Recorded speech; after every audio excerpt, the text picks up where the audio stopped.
आज का हमारा टॉपिक है exception handling.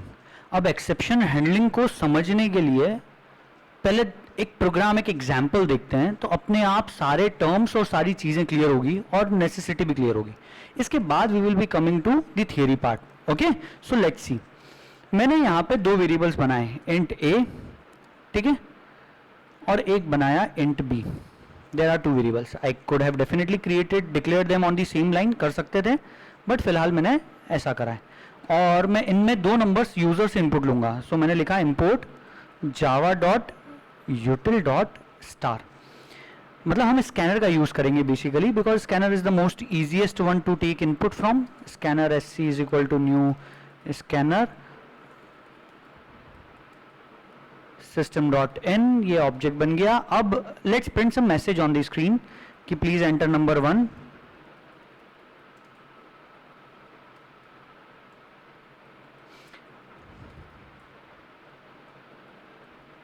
Please enter value for A,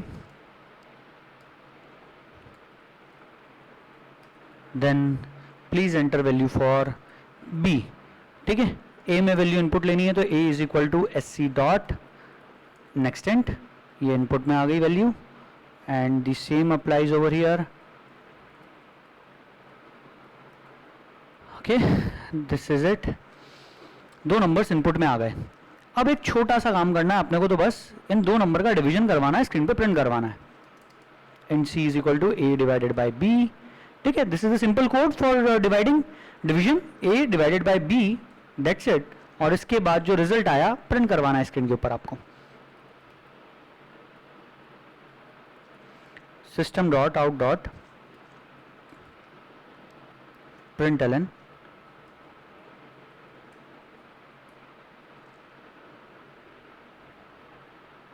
result is plus, यहां करा के, और ये अपने लिख दिया सी।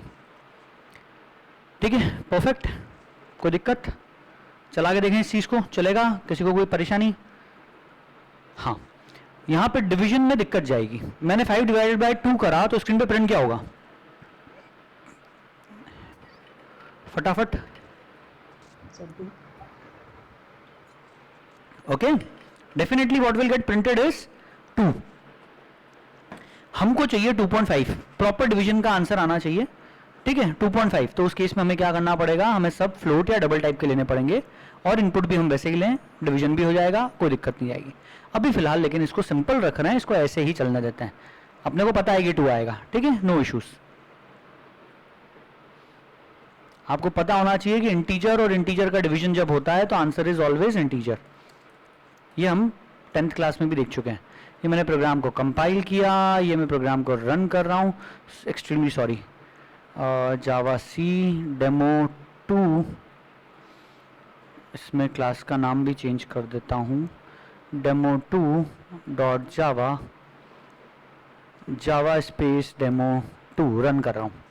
2 नंबर इनपुट में दे रहा हूँ, एक दिया 5, एक दिया 2, द आंसर इज 2। परफेक्ट, कोई दिक्कत? Absolutely no issues. ठीक है, प्रोग्राम में कोई एरर तो ही नहीं दिख, बराबर, मतलब कंपाइल टाइम या रन टाइम पे भी अभी तक तो कोई एरर नहीं आई। ओके, अब मैं प्रोग्राम को कंपाइल तो कर चुका हूं, कोई एरर नहीं है। अब रन करते टाइम अपन कुछ ऐसा कर सकते हैं जिससे एरर आ जाए। जैसे I have written 5 and the second one is 0, what will happen? तो एक्सेप्शन आ जाएगा। This is arithmetic exception divide by 0। मतलब आप किसी भी नंबर को 0 से डिवाइड नहीं कर सकते हैं, बराबर, मैथमेटिक्स का रूल है। किसी भी नंबर को 0 से डिफाइन करोगे तो it will not be defined, I believe, मतलब you won't be able to, मतलब इसका कोई आंसर नहीं है, राइट? मैथ्स में क्या बोलते हैं इसके लिए टर्म? इनफाइनाइट या फिर not defined. Not defined, okay. So maths में अपन यही बोलते हैं इस चीज को कि इट इज नॉट डिफाइंड, है ना? Any number divided by 0 is not defined. आप इट इज नॉट डिफाइंड, तो that will give us an error. तो पर एरर कब आ रही है? कंपाइल टाइम पे आ रही है क्या? ये कंपाइल कर रहा हूं, कोई एरर नहीं है, पर रन करते टाइम आ रही है। तो कंपाइल करते टाइम आ भी नहीं सकती क्योंकि पता ही नहीं ना कि वैल्यूज क्या इनपुट में आने वाली हैं। ये एरर तो किस पे डिपेंडेंट है? जो आप इनपुट दोगे उस पे। अगर आपने इनपुट में सेकंड नंबर 0 दे दिया तो ये एरर आई, बराबर। तो अब अपन इसी चीज को समझने के लिए क्या करा, अपन ने एक बार 5 दिया, सेकंड टाइम 0 दिया, अपने को एक्सेप्शन आ गया यहाँ पे, ठीक है। रन टाइम पे जो एरर्स आती हैं they are known as exception, उनको एरर ना बोलते हुए जावा के टर्म्स में they are known as exceptions. Exception क्या चीज होती है, जैसे यार अपनी क्लास के अंदर पीयूष एक एक्सेप्शन है। क्यों है पीयूष एक्सेप्शन, आता ही नहीं क्लास के अंदर, तो ही इज एक्सेप्शन बेसिकली, ठीक है। मतलब रूटीन या रेगुलर चीज से अलग हटके कोई चीज होती है तो उसको हम बोलते हैं एक्सेप्शन। जैसे कि मैंने बोला कि सभी बच्चों को मेरे पास यहां पे आके नोट्स कलेक्ट करके लेके जाना है एक्सेप्ट रिया, ठीक है। तो Riya is an exception basically, right. तो ऐसे ही क्यों, because she is not able to come over here because she is in UP right now, और उड़ीसा आई बिलीव, जहां भी है उड़ीसा, ओके। सो अब अगर अपन देखें तो एक्सेप्शन की कहानी, तो आपको एक्सेप्शन का मीनिंग तो क्लियर है, डिक्शनरी मीनिंग क्या होता है जावा के हिसाब से। ये जो अभी जो रन टाइम पे जो error I that is an exception because कि नॉर्मली जब प्रोग्राम चला रहे हो तो नहीं आ रही है, आपने कुछ गलत इनपुट दे दिया तो एक्सेप्शन आ रहा है, राइट और रॉन्ग, इसमें कोई दिक्कत। एक एक्सेप्शन और जनरेट करके दिखाता हूं, देखना यहाँ पे प्रोग्राम कंपाइल करा हुआ है, रन कर रहे हैं अपन उसको। अभी पहला नंबर मैंने दिया 5, दूसरा नंबर दे दिया मैंने 2.5। अब क्योंकि मैंने यहाँ पे sc.nextInt यूज करा है और मैं यहाँ से डबल टाइप की वैल्यू प्रोवाइड कर रहा हूं, तो it is suppose to throw me an exception. फिर से दिया उसने, कहां पे, इस 2.5 को इनपुट करते से एक्सेप्शन आया, ठीक है। लाइन नंबर 12 जावा में मेन मेथड में लाइन नंबर 12, मेन मेथड में लाइन नंबर 12, ये लाइन नंबर 12 है, इसके ऊपर आ रहा है एक्सेप्शन। एक्सेप्शन आया इनपुट मिसमैच एक्सेप्शन, ठीक है। मतलब आपने जो इनपुट देना था, आपको देना था इंट, आपने दे दिया डबल, तो ये मैच नहीं हो रहा है, this is input mismatch exception. और क्योंकि स्कैनर क्लास का यूज करके इनपुट ले रहे हो तो इनपुट मिसमैच एक्सेप्शन ये कौन सी पैकेज के अंदर मिल रहा है, ये यूटिल पैकेज में, क्योंकि स्कैनर भी यूटिल पैकेज का पार्ट है। सर अब ये क्या बोल दिया आपने, समझते हैं 2 मिनट। कहने का मतलब ये है जावा में जितने भी एक्सेप्शंस हो सकते हैं, जितने भी तरह के एक्सेप्शंस हो सकते हैं, उन सब के लिए जावा में एक क्लास बनी हुई है। They have defined a class for each and every type of exceptions. हर तरह के एक्सेप्शन की क्लास है। अगर किसी टाइप का नहीं है तो उसको जनरलाइज्ड क्लास बना दी और उसका नाम सिर्फ एक्सेप्शन है। क्लास का नाम ही एक्सेप्शन नाम से भी मतलब एक क्लास है, ओके। सो अभी हमने 2 क्लास के नाम देख लिए, एक थी एरिथमेटिक एक्सेप्शन, ये बिल्कुल नॉर्मल एक्सेप्शन है, इसका स्कैनर से या इनपुट से कोई रिलेशन नहीं था, इसलिए ये कौन से पैकेज का पार्ट है, ये java.lang पैकेज का। ऐसे ही इनपुट मिसमैच एक्सेप्शन स्कैनर से रिलेटेड है, इसलिए वो यूटिल पैकेज का पार्ट है, ओके। तो आपको सिर्फ इतना समझना है कि कई तरह के एक्सेप्शंस हो सकते हैं और हर एक्सेप्शन के लिए जावा में क्लास बनी हुई है। और जब आपको रन टाइम पे प्रोग्राम जब रन हो रहा है और उस दौरान जब ये एक्सेप्शन आता है तो इसके लिए वर्ड यूज करते हैं कि एक्सेप्शन थ्रो किया। जावा वर्चुअल मशीन ने या जावा इंटरप्रेटर ने जो हमारे प्रोग्राम को चला रहा है उसने एक्सेप्शन थ्रो किया, ठीक है। जो हमारे प्रोग्राम को चला रहा है, कौन चला रहा है, जेवीएम या इंटरप्रेटर, उसने ये एक्सेप्शन थ्रो किया। कैसे थ्रो किया, तो वो इस क्लास का एक ऑब्जेक्ट बनाएगा। ध्यान से सुनना, क्या करेगा, जिस भी टाइप का एक्सेप्शन है उस क्लास का एक ऑब्जेक्ट बनाएगा और उस ऑब्जेक्ट को थ्रो कर देगा। क्या करेगा, उस ऑब्जेक्ट को थ्रो कर देगा, ठीक है। अब जावा में बहुत अच्छी चीज ये है कि जब भी एक्सेप्शन आता है तो एक्सेप्शन के साथ में पूरी डिटेल आती है कि किस जगह एक्चुअली एग्जैक्ट एक्सेप्शन है। जैसे हमारे प्रोग्राम में तो लाइन नंबर 12 मेन मेथड में यहाँ पे लिखा है, मेन डेमो 2 में मेन मेथड में लाइन नंबर 12 बराबर। हमारे इसमें लाइन नंबर 12 से कहानी शुरू हुई, नेक्स्टेंट मतलब ये जो लाइन नंबर 12 है इसमें नेक्स्टेंट वाली मेथड कॉल हुई, यहां से कहानी शुरू हुई है। पर एक्चुअल में कहां आ रहा है एक्सेप्शन, नेक्स्टेंट वाली मेथड में। अब नेक्स्टेंट वाली मेथड कहां बनी हुई है, स्कैनर क्लास में। तो इसके जस्ट ऊपर देखो यहां लिखा है java.util.scanner के अंदर नेक्स्टेंट वाली मेथड जो इतने नंबर की लाइन पे है उसमें एक्सेप्शन है। उसमें एक और नेक्स्टेंट मेथड बनी हुई है, इससे इसके अंदर से वो वाली नेक्स्टेंट कॉल हो रही होगी, ओवरलोडेड नेक्स्टेंट है। तो वो इस नंबर की लाइन पे है, उसमें मतलब इस नंबर पे एक्सेप्शन आया, वो इंटरनली नेक्स्ट मेथड को कॉल कर रही है जो जिसमें इस नंबर पे एक्सेप्शन है, और वो इंटरनली स्कैनर क्लास के थ्रो फॉर को कॉल कर रही है जिसके कारण ये जिसने ये एक्सेप्शन जनरेट करके थ्रो करा। नहीं आया समझ में? कोई बात नहीं। इस चीज को कहते हैं stack trace. Stack trace, stack मतलब जब चीजें एक के ऊपर एक के ऊपर एक के ऊपर एक रखी होती हैं, that is known as stack. ये हमने देखा है, आपकी अलमारी में जमे हुए आपके शर्ट्स स्टैक हैं, आपके कबर्ड के अंदर आपकी बुक्स रखी हुई हैं एक के ऊपर एक के ऊपर एक, दैट इज अ स्टैक। शादियों के अंदर थालियां हैं एक के ऊपर एक के ऊपर एक, दैट इज अ स्टैक। तो यहां पे भी स्टैक है किस चीज का? मेथड के कॉल्स का। ये मेन मेथड कॉल हुई, इससे नेक्स्ट इंट कॉल हुई, उससे दूसरी नेक्स्ट इंट, उससे नेक्स्ट, उससे थ्रो फॉर, ये ऐसी मेथड्स कॉल हो रही हैं, एक के बाद एक के बाद एक मेथड कॉल हो रही है। तो ये पूरी मेथड्स का स्टैक ट्रेस है। पूरा स्टैक मतलब कहां से कौन सी जगह से एरर शुरू हुआ, पूरा स्टैक ट्रेस दिख रहा है। इसकी जरूरत क्यों होती है? जब आप आगे चल के सॉफ्टवेयर इंजीनियरिंग की फील्ड पकड़ोगे और एक सॉफ्टवेयर डेवलपर बनोगे, सॉफ्टवेयर प्रोग्रामर बनोगे, और जब सॉफ्टवेयर डेवलप करोगे तब आपके सॉफ्टवेयर्स में बग्स आएंगे, इश्यूज आएंगे, और स्पेशली रन टाइम पे जब प्रोग्राम चलाते हैं तब। कंपाइल टाइम वाले एरर तो ढूंढ के दूर करना बहुत आसान होते हैं, क्योंकि अपने को पता है कि अपने ही प्रोग्राम में इस नंबर की लाइन पे एरर है, दूर कर दो। लेकिन रन टाइम एरर्स दूर करना बहुत डिफिकल्ट, क्योंकि दिखता है कि एरर इस जगह है पर होता किसी और जगह। मेरी जो फर्स्ट जॉब थी, मैंने साबा सॉफ्टवेयर्स में जब पहली बार जॉब करा, मेरा जावा इंटरप्राइज लैंग्वेज मतलब जावा के इंटरप्राइज एडिशन के ऊपर काम करना पड़ता था जावा लैंग्वेज में। तो वहाँ पे मेरा प्रोफाइल ये था कि हमको स्टार्टिंग में 1 साल तो वो हम लोगों को सिर्फ बग फिक्सिंग देते हैं, आपको सिर्फ बग्स ढूंढ के दूर करना है सॉफ्टवेयर में। कैसे ढूंढना? मतलब आपको पहले से उस कंपनी का जो सॉफ्टवेयर था, प्रोडक्ट था, उसको दूसरी कंपनीज या दूसरे लोग यूज करते थे, जो भी उसके क्लाइंट्स हैं। वो क्लाइंट्स जब उस सॉफ्टवेयर को यूज करते थे, उनको कहीं चलाने में इशू आ गया, कहीं एरर आ गया रन टाइम पे। तो वो जो ऐसे इश्यूज होते थे, वो इशू कब आ रहा है, किस वक्त आ रहा है, किस तरह का इनपुट देते हैं तो आता है, ऐसी डिटेल हमको फॉरवर्ड करते थे। वो डिटेल मेरे तक आती थी, उस डिटेल के बेसिस पे मैं उस प्रोग्राम के अंदर ऐसा का ऐसा इनपुट दे के और प्रोग्राम को रन करता था। फिर हमको एक स्टैक ट्रेस दिखता था, जैसे ही हम रन करते थे तो हमें एक स्टैक ट्रेस सामने आता था हमारी स्क्रीन पे, जो क्लाइंट को नहीं दिखेगा ऑब्वियसली, क्योंकि क्लाइंट को अगर इतना गंदा कोड दिखने लगे तो क्लाइंट बोलेगा ये क्या बनाया यार प्रोग्राम। उसको तो एक मैसेज आता था बस कि रन टाइम पे कोई या प्रोग्राम क्रैश हो गया, बस इतना सा मैसेज आता था उसको कि प्रोग्राम हैज क्रैश्ड।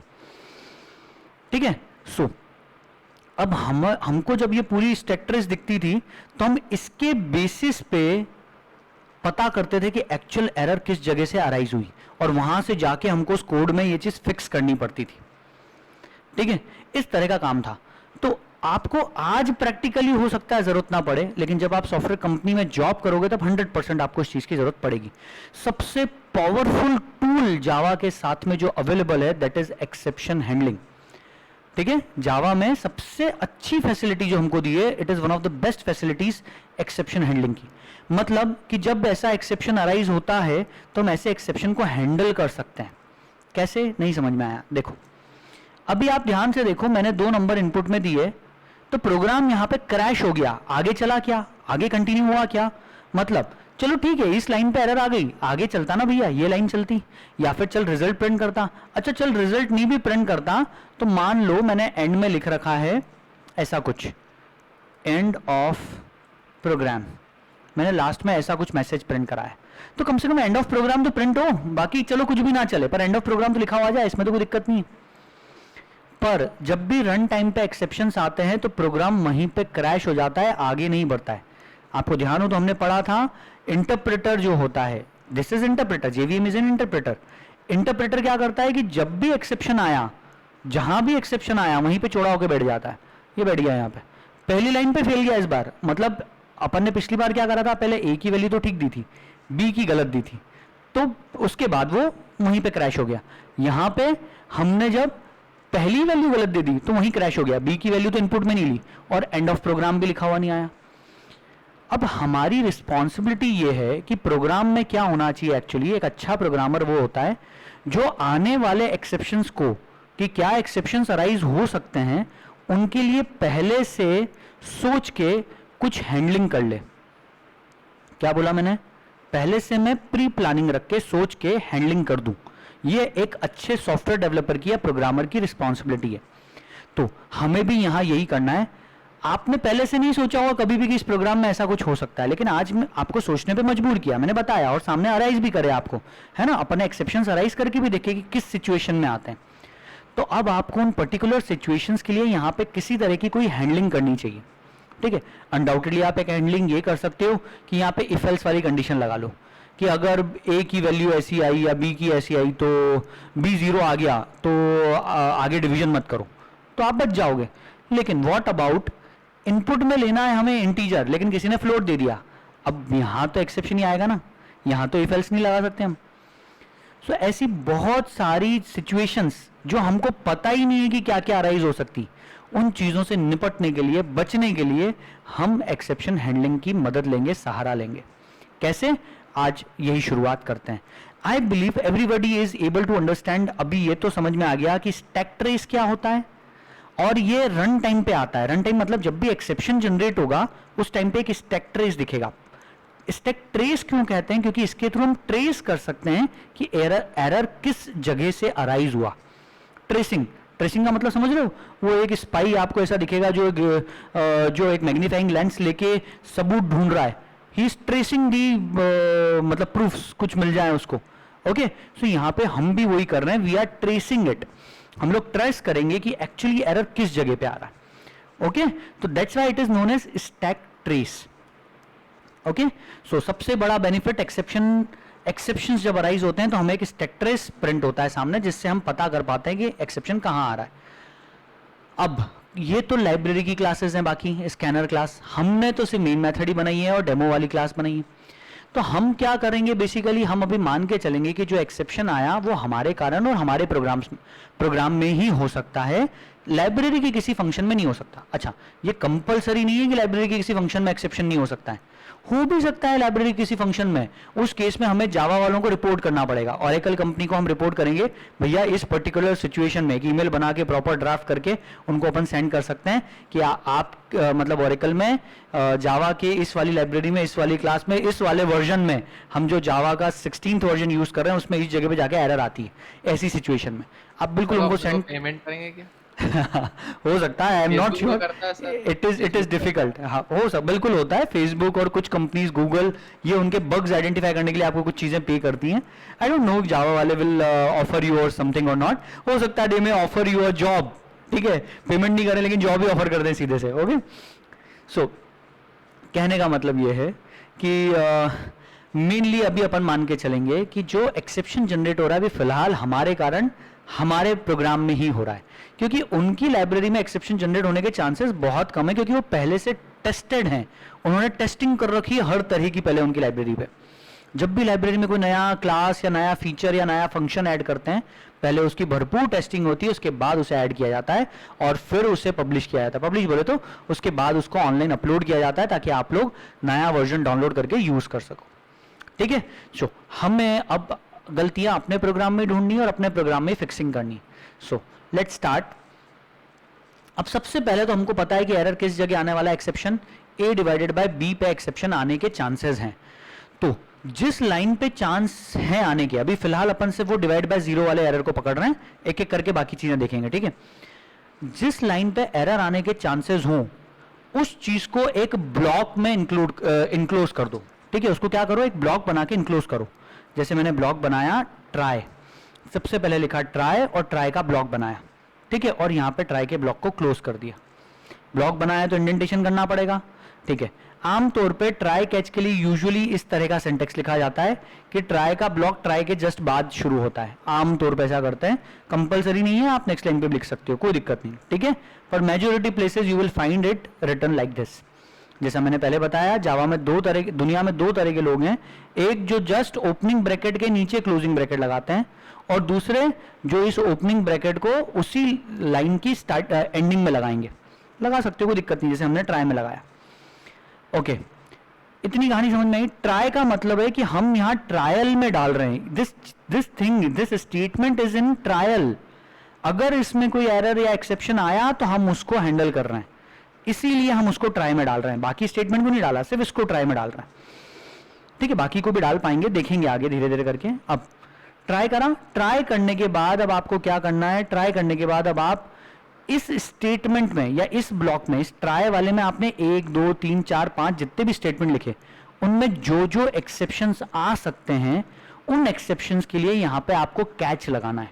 क्योंकि मैंने आपको बताया ना एक्सेप्शन कैसे आता है, बेसिकली एक्सेप्शन ऐसे आता है कि जावा जेवीएम क्या करेगा, जिस तरह का एक्सेप्शन उस क्लास का ऑब्जेक्ट बना के थ्रो करता है। अब जैसे ही ऑब्जेक्ट बना के थ्रो करा, आपको उस थ्रो को कैच करना है, बराबर क्रिकेट में जैसे होता है, सेम वैसी चीज है यहाँ पे। सो यहाँ पे अब अपने को उस चीज को कैच करना है, तो कैच के लिए अगेन कैच कीवर्ड का यूज करा और जो एक्सेप्शन है उसका नाम यहाँ पे लिख के उसका ऑब्जेक्ट बना लो।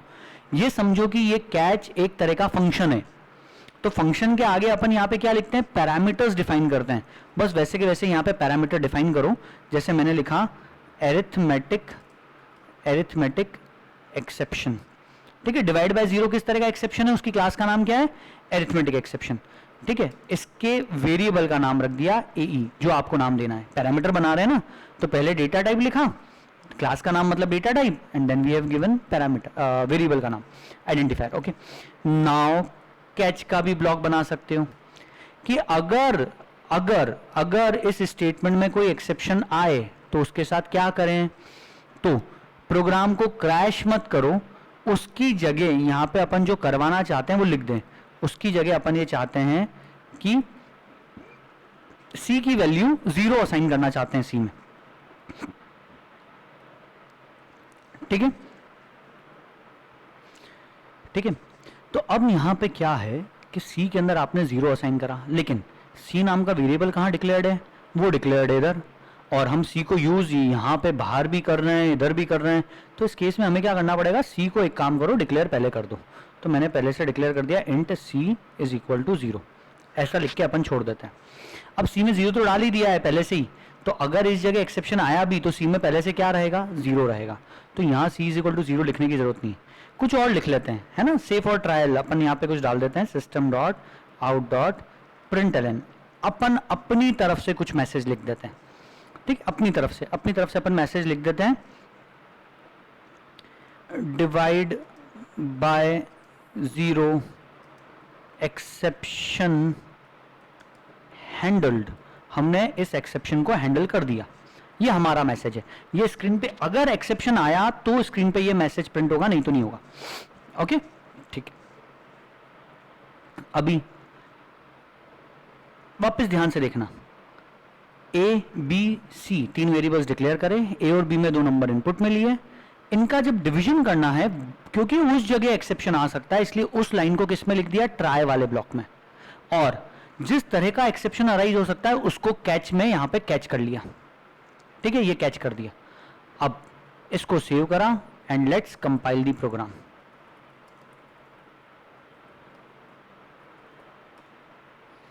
कंपाइल हुआ, कोई एरर नहीं, रन कर रहे हैं।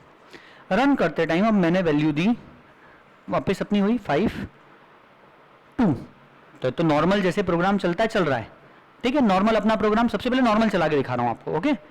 अब अपने को एक एक्सेप्शन जनरेट करवाएं, बराबर, तभी तो ये हैंडलिंग होगी, तभी तो ये कुछ मैसेज प्रिंट होगा। Let's see, let's check. Program को रन करा, वापस रन करते time now let's pass 5 and 0, ठीक है, अपना इस केस में आता है। तो इस केस में एक्सेप्शन जनरेट हुआ, मैसेज प्रिंट हुआ, divide by 0 exception handled. Program वहां पे क्रैश नहीं हो गया, क्योंकि हमने एक्सेप्शन हैंडल कर लिया ना, तो प्रोग्राम क्रैश नहीं हुआ। इसके आगे के स्टेटमेंट चले, रिजल्ट प्रिंट हुआ, हालांकि रिजल्ट में 0 हुआ, कोई दिक्कत नहीं, और एंड ऑफ प्रोग्राम भी लिखा हुआ है। दिस इज नोन एज कि आपका प्रोग्राम ग्रेसफुली बंद हुआ। क्या किया हमने, प्रोग्राम ग्रेसफुली बंद हुआ, ये हम कहेंगे इस चीज को, ठीक है। क्रैश नहीं हुआ है, एक चीज क्या बोलते हैं, क्रैश हुआ, एबनॉर्मली प्रोग्राम बंद हुआ। और यहां पे अभी अपन बात करें तो प्रोग्राम नॉर्मली या ग्रेसफुली बंद हुआ, बिल्कुल ढंग से बंद हुआ, ओके। सो इस तरह से हमने एक अरिथमेटिक एक्सेप्शन तो कैच कर लिया। अभी कुछ और छोटी छोटी बातें हैं ट्राई और कैच के बारे में। पहली चीज ये समझें कि एक ट्राई के आप एक से ज्यादा कैच लगा सकते हो, एक ट्राई का एक से ज्यादा कैच हो सकता है कि आपको लगता हो कि यहाँ पे अभी तो अपन ने सिर्फ एक स्टेटमेंट लिखा, हो सकता है यहाँ पे आपने 3-4 स्टेटमेंट लिख दिए होते हैं, ठीक है। जैसे एग्जाम्पल मैं ये पूरी चीज उठा के, क्योंकि अपने को पता है कि इसमें भी एक्सेप्शन आ सकता है, तो मैंने पूरी चीज उठा के इधर अंदर डाल दी। कहाँ आ सकता है एक्सेप्शन? इनपुट लेने में भी एक्सेप्शन हो सकता है, राइट। तो इसलिए अपन ने क्या करा, पूरी चीज उठा के, सॉरी ऊपर लिखना है सी के पहले, ये इनपुट ले लिया फिर कैलकुलेट कर लिया, बराबर। अब कितने तरह के एक्सेप्शन आ सकते हैं अपने इन स्टेटमेंट्स में? एक तो आ रहा है अरिथमेटिक एक्सेप्शन जो है डिवाइड बाय 0। दूसरा एक्सेप्शन आएगा यहाँ पे इनपुट मिसमैच एक्सेप्शन जो जावा डॉट यूटिल वाले पैकेज में है। तो अपन ने यहाँ पे क्या करा है, जावा डॉट यूटिल पैकेज को, पूरे पैकेज को इंपोर्ट कर रखा है, तो उसके अंदर से वो एक्सेप्शन भी इंपोर्ट हुआ है बेसिकली, तो अपन उसको यूज कर सकते हैं। कैसे? अपन यहाँ पे एक कैच और लगाते हैं, ठीक है। ये लगाया इनपुट मिसमैच एक्सेप्शन, ठीक है। और यहां पे लिख देते हैं invalid input, please enter integers only, ऐसा कुछ मैसेज अपन प्रिंट करा रहे हैं। पर 2 मिनट के लिए अभी पहले ये नहीं लगाते हैं एक्सेप्शन, अभी पहले अपन उसको कैच नहीं कर रहे हैं, मान लो अभी सिर्फ अरिथमेटिक एक्सेप्शन कैच किया है। अब मैं अपन इस प्रोग्राम को वापस चला रहे हैं ना, ध्यान से देखना है। ये प्रोग्राम को कंपाइल किया, इस प्रोग्राम को वापस रन किया, रन करते टाइम अब मैंने डाल दिया, पहले तो 5 दे दिया फिर 5.6 दे दिया, तो इनपुट मिसमैच एक्सेप्शन आएगा, ठीक है। यहाँ पे एक्सेप्शन अराइज हुआ, किस तरह का अराइज हुआ? Input mismatch exception. उसको कैच करने के लिए कोई कैच लगा हुआ है, कोई फिल्टर लगा हुआ है क्या? यहाँ पे कोई फिल्टर नहीं है, तो क्या होगा? तब तो ये एक्सेप्शन नॉर्मल एक्सेप्शन है, ये थ्रो होगा, इसको कोई कैच नहीं कर रहा है, इसलिए प्रोग्राम यहीं पे क्रैश हो जाएगा, आगे नहीं बढ़ेगा। आगे नहीं बढ़ेगा मतलब ना रिजल्ट प्रिंट हुआ ना एंड ऑफ प्रोग्राम प्रिंट हुआ। बहुत ध्यान से समझो, अगर आप एक्सेप्शन को हैंडल करना चाहते हो तो आपको उसके करस्पॉन्डिंग कैच लगाना पड़ेगा। अगर आपने करस्पॉन्डिंग कोई कैच नहीं लगाया तब तो एक्सेप्शन आएगा ही। देखो यहां आया, नाम है इनपुट मिसमैच एक्सेप्शन, ये अपना एक्सेप्शन है। कोई दिक्कत यहां तक समझने में? तो अब हमने क्या करा, एक कैच और लगा दिया, ठीक है।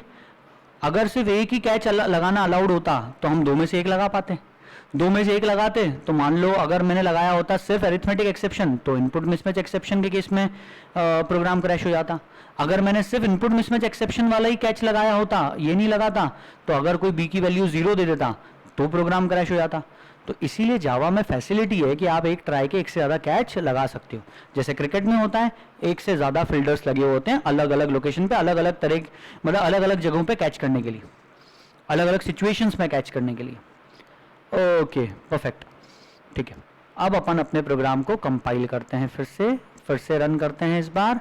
अब के मैं वैल्यू दे रहा हूँ 2, मैंने दिया 4.5, ठीक है। जैसे ही मैंने 4.5 दिया, लेकिन अब ध्यान से समझना, अब एक्सेप्शन किस जगह अराइज हुआ? बी वाले स्टेटमेंट पे, मतलब लाइन नंबर 16 पे।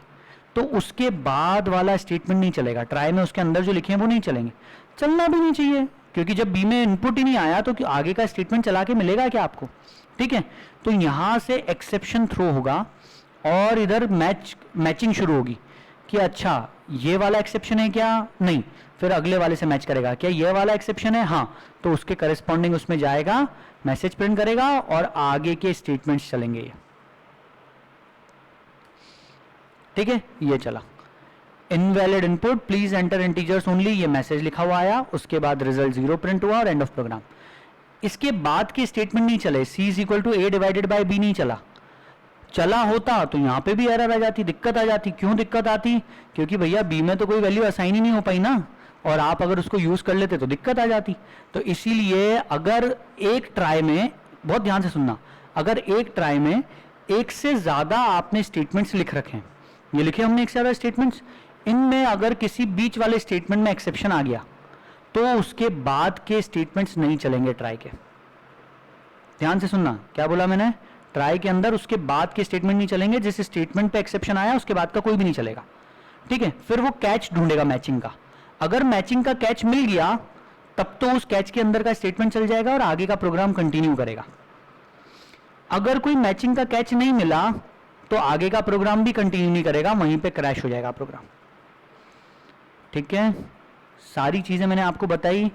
हो सकता है आज फर्स्ट डे पढ़ रहे हैं इसलिए थोड़ा डिफिकल्ट लग रहा हो, ठीक है, लेकिन धीरे धीरे चल के सारी चीजें और क्लियर होगी। अपन कल और इस बारे में बातें करेंगे। अभी फिलहाल आप सब लोगों को दो एक्सेप्शंस के नाम समझ में आया, अरिथमेटिक एक्सेप्शन और इनपुट मिसमैच एक्सेप्शन। अच्छा, अब एक स्पेशल एक्सेप्शन का नाम है जिसका नाम है एक्सेप्शन, सिर्फ एक्सेप्शन। ठीक है, क्योंकि हमने सुपर क्लासेस और सारी कहानी पढ़ी है तो अब आपको समझाना इजी है। नाम है एक्सेप्शन, और ये जो एक्सेप्शन क्लास है this is the super class of all the exceptions. मतलब नीचे मैंने जो भी एक्सेप्शन लिखे ना, arithmetic exception, input mismatch exception, उन सबकी सुपर क्लास है। तो अब ध्यान से सुनना, अब मानो इस जगह कोई एक्सेप्शन जनरेट हुआ, उसका ऑब्जेक्ट थ्रो हुआ। अब जो एक्सेप्शन का ऑब्जेक्ट थ्रो हुआ वो किस टाइप का होगा, या तो अरिथमेटिक एक्सेप्शन टाइप का या इनपुट मिसमैच एक्सेप्शन टाइप का। पर जो भी ऑब्जेक्ट है वो ऑब्जेक्ट कैन बी कॉट, या उस ऑब्जेक्ट को असाइन कर सकते हैं क्या हम सुपर क्लास के रेफरेंस वेरिएबल को। 100% ये चीज हम पहले ही पढ़ चुके हैं कि अ सुपर क्लास का reference variable can point two object of the sub classes. मतलब अभी यहां पे कोई भी एक्सेप्शन जनरेट हो, उस एक्सेप्शन को ये वाला कैच कर पाएगा, बराबर। तो अगर इसने कैच कर लिया तो नीचे वालों तक तो जा ही नहीं पाओगे, बराबर बात, नीचे वालों तक नहीं जा पाओगे। तो अपन ने मानो यहां पे कैच करा और यहां पे अपन ने सिर्फ इतना ही लिखा कि एक्सेप्शन हैंडल्ड, क्योंकि हमको नहीं पता किस तरह का एक्सेप्शन आया। हो सकता है यहां पे अरिथमेटिक वाला कैच हुआ, हो सकता है यहां पे इनपुट मिसमैच एक्सेप्शन कैच हुआ। जो भी कैच हुआ हमने उसको हैंडल करा,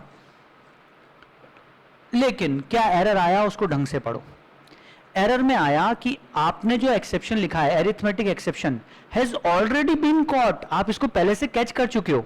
input mismatch exception it has also already been caught, आप इन दोनों को पहले से कैच कर चुके हो। कहां पे हमने कैच कर लिया उनको, किसमें, एक्सेप्शन क्लास में। तो बेसिकली देखा जाए तो हमको इन दोनों की जरूरत नहीं है, अलग हटा सकते हैं। अब सारे तरह के एक्सेप्शन ये कैच कर लेगा, ये तो जो भी एक्सेप्शन जनरेट हुआ सब कैच कर लेगा, राइट और रॉन्ग, बराबर। जिस भी तरह का एक्सेप्शन जनरेट होगा ये उसको कैच कर सकता है। दिक्कत क्या जाएगी, एनीवन, कोई मुझे बता सकता है यहाँ दिक्कत क्या जाएगी। जिंदगी तो आसान हो गई, हमको एक्सेप्शन के नाम भी ध्यान नहीं रखने, हमको सीधे बस ये वाला कैच लगा तो सारा काम हो जाएगा। बहुत सारे लोग ऐसा करते हैं, लेकिन इससे दिक्कत क्या है, anyone who can tell me. Sir अपन मतलब हैंडलिंग में स्पेसिफिक नहीं हो पाएंगे कि इस सिचुएशन में क्या करना है, उसमें क्या करना है। Exactly, thank you so much. अगर डिवाइड बाय जीरो वाला एरर आया तो भी प्रिंट होगा एक्सेप्शन हैंडल्ड, अगर इनपुट मिसमैच एक्सेप्शन आया तो भी प्रिंट होगा एक्सेप्शन हैंडल्ड। हम अगर इन दोनों सिचुएशन में कुछ अलग काम करना चाहते हैं तो वो यहां पे नहीं करवा सकते, ठीक है। तो अगर आपको एक्सेप्शन हैंडल करना भी है तो फिर जैसे मानो आपको दिक्कत क्या है कि मान लो इस वाले कोड में इन दोनों के अलावा कोई और एक्सेप्शन आया तो क्या करें, किसके अलावा, अरिथमेटिक एक्सेप्शन और इनपुट मिसमैच एक्सेप्शन के अलावा कुछ आया तो उसको कैसे हैंडल करें। तो उसके लिए तो ये वाला कैच लगाना जरूरी है। तो उस केस में बस इतना सा चेंज कर दो, इस वाले कैच को यहां से उठाओ और इसको उठा के लास्ट में लिख दो, ठीक है। अभी प्रोग्राम को कंपाइल कर रहा हूं, देखो अब कोई एरर नहीं है। अब प्रोग्राम को रन कर रहा हूं, तो अब अगर इनपुट मिसमैच वाला एक्सेप्शन आया तो वो वाला कैच चलेगा और उसका मैसेज प्रिंट हो गया। क्या मैसेज प्रिंट हुआ उसके अकॉर्डिंगली, उसके अकॉर्डिंगली प्रिंट हो गया प्लीज एंटर इंटीजर्स ओनली, ठीक है। नेक्स्ट वापस रन कर रहा हूं, अब मैंने एक 5 दिया और एक 0 दिया, अब डिवाइड बाय 0 वाला मैसेज आ गया, ठीक है। जिस तरह का एक्सेप्शन उस तरह का कैच हुआ। अभी मान लो कोई नए तरह का एक्सेप्शन होता तो उस एक्सेप्शन को कौन सा वाला एक्सेप्शन हैंडल करता है, ये वाला। अभी अपने को कोई और तीसरा एक्सेप्शन यहां मैं जनरेट नहीं करवा पाऊंगा तो आपको ये वाला रन करवा के नहीं दिखा सकता, लेकिन आपको इतना समझ में आ गया कि सीक्वेंस से बहुत फर्क पड़ रहा है। ट्राई कैचेस सीक्वेंस में चलते हैं, ठीक है। पहले कैच किससे मैचिंग करेंगे, इस वाले फर्स्ट कैच से, फिर मैचिंग होगी सेकंड कैच से और लास्ट में मैचिंग होगी इससे। और अगर आपको नाम नहीं पता है कि कौन से एक्सेप्शन आ सकते हैं तो आपके लिए जिंदगी बहुत आसान बनाई उन्होंने कहा कि सिर्फ आप एक्सेप्शन टाइप का एक्सेप्शन कैच कर लो, क्लियर। अब इस वाले केस में भी मैं आपको कुछ एक स्पेशलिटी बताता हूं कि सर अगर हमें प्रॉपर मैसेज चाहिए हो तो क्या करें। तो एक बहुत अच्छी कहानी कर सकते हो, जो ये ऊपर ऑब्जेक्ट कैच हुआ ना एई, सिर्फ इसको प्रिंट कर दो यहाँ पे, सीधे बस ए को प्रिंट कर दो तो आपको प्रॉपर मैसेज भी प्रिंट हो जाएगा साथ में। देखना, मैंने लिखा 5, मैंने दिया 2, अभी तो नॉर्मल चल रहा है, कोई दिक्कत नहीं। मैंने दिया 5, मैंने दिया 0, तो arithmetic exception divide by 0 proper print हुआ और प्रोग्राम ग्रेसफुली खत्म हुआ है ना। ग्रेसफुली खत्म हुआ ये कैसे पता चला? क्योंकि एंड ऑफ प्रोग्राम अगर लिखा हुआ आ रहा है ना, तो समझो अपना प्रोग्राम बीच में क्रैश नहीं हुआ था। अब मैंने क्या दिया, अब अपन 2.5 कुछ डिफरेंट देते हैं, तो आ गया ये java.util.input mismatch exception। मतलब जिस तरह का ऑब्जेक्ट थ्रो होके आया, अपन ने उस ऑब्जेक्ट को ही प्रिंट कर मारा। पर सर यहाँ पे एक और दिक्कत, यहाँ स्टैक ट्रेस तो प्रिंट ही नहीं हो रहा है, और हमको स्टैक ट्रेस भी चाहिए। मान लो हम ये भी चाहते हैं कि प्रोग्राम ग्रेसफुली बंद हो, हम प्रोग्राम क्रैश हो ऐसा भी नहीं चाहते, मतलब एक्सेप्शन हैंडल भी करना चाहते हैं, पर साथ में हमें स्टैक ट्रेस भी चाहिए। ठीक है, तो AE डॉट, सॉरी यहाँ पे आप लिख सकते हो AE dot print stack trace, ये एक मेथड कॉल कर दो। ठीक है, ऐसा करने से अब पूरा स्टैक ट्रेस भी प्रिंट होगा। ये 5 दिया, ये 0 दिया, पूरा स्टैक ट्रेस आया है ना। साथ में कौन सी मेथड में आया? मेन मेथड में था, जैसे ये वाला। ठीक है, इसके बाद अगला एक और एग्जांपल, उसमें शायद प्रॉपर समझ में आया। 2.5 दिया तो प्रॉपर स्टैक ट्रेस प्रिंट हुआ कि मेन मेथड में से कॉल हुई थी, नेक्स्ट इंट में से कॉल हुई थी ये वाली, इसमें से ये, इसमें से ये। तो हम इस तरह से ये भी प्रिंट कर सकते हैं। नहीं ध्यान रहेगा, कोई दिक्कत नहीं, एग्जाम में आपसे स्टैक ट्रेस प्रिंटिंग के लिए पूछेंगे भी नहीं, पर सिलेबस का पार्ट था इसलिए पढ़ा दिया। और ये चीज आपको नोट्स में कल जब थियोरी पढ़ाऊंगा तब एक बार और टच करवा दूंगा। ठीक है, एक बार और अपन उस चीज को हैंडल कर लेंगे, डोंट वरी। सो आपको ये समझ में आया कि स्टैक ट्रेस प्रिंट कर सकते हैं। साथ में जितने भी एक्सेप्शंस आते हैं, इनको प्रिंट करने के लिए एक स्ट्रीम अलग से बनी हुई है, उसको एरर स्ट्रीम बोलते हैं। आप सिस्टम डॉट आउट की जगह ERR लिख सकते हो, system dot ERR dot println। तो मैसेज स्क्रीन पे ना प्रिंट होते हुए आपने जो डिफॉल्ट एरर के लिए जो जगह सेट कर रखी है, डेस्टिनेशन सेट कर रखी है, उसमें प्रिंट होगा। बाय डिफॉल्ट एरर अभी स्क्रीन पे प्रिंट होंगे। तो मैं इसको चला के दिखाता हूं, ये कंपाइल करा, ये रन करा, और यहाँ पे प्रॉपर मैसेज प्रिंट होंगे स्क्रीन के ऊपर ही। ठीक है, अब ये अपने 11th का सिलेबस का पार्ट था, और अब 10th के सिलेबस में भी आ चुका है, जिसे IO बोलते हैं, जावा IO। उसमें मैं बच्चों को स्ट्रीम्स का कॉन्सेप्ट पढ़ाता हूं। उसमें से ये एक स्ट्रीम होती है, एरर स्ट्रीम बोलते हैं इसको। अभी इसमें ज़्यादा डिटेल में नहीं उतरते, अभी बस ये समझो कि ये भी एक स्ट्रीम है जिसका यूज़ करके, जैसे आप सिस्टम डॉट आउट का यूज़ करके आउटपुट करते हो, ऐसे ERR का यूज़ करके एरर्स प्रिंट करवा सकते हैं। फिलहाल में एरर्स कहाँ प्रिंट होंगे? इसी पे। सर लेकिन कोई डिफरेंस तो नजर नहीं आ रहा है, अभी तो हम सिस्टम डॉट आउट लिख रहे हो तो भी वही हो रहा है, ERR लिख रहे हो तब भी वही हो रहा है। कोई दिक्कत नहीं, अब भी समझ नहीं आएगा, क्योंकि अभी हम एरर का डिफॉल्ट डेस्टिनेशन चेंज नहीं करा हमने, हम वो चेंज कर सकते हैं। ठीक है, यहां तक समझने में कोई दिक्कत किसी को? कल और इस चीज को एक बार और रिविजिट करेंगे। यहाँ पे अपने पास एग्जाम्पल्स भी हैं, नोट्स में सिंटैक्सेस पढ़ेंगे, सबके सब चीज अपने पास बहुत सिस्टमेटिक है, प्रोग्राम्स बने हुए हैं, points to remember, multiple catch, catching any exceptions, everything is there, and finally block, जिसको हमको बहुत जरूरी में पढ़ना है। तो ये सारे चीजें हम कल कवर कर लेंगे, थ्रोज और थ्रो को भी हम कल कवर करेंगे। ओके, सो आज की क्लास को यहीं खत्म करता हूँ। Please move forward for the maths class. Okay, thank you so much, take care, bye bye.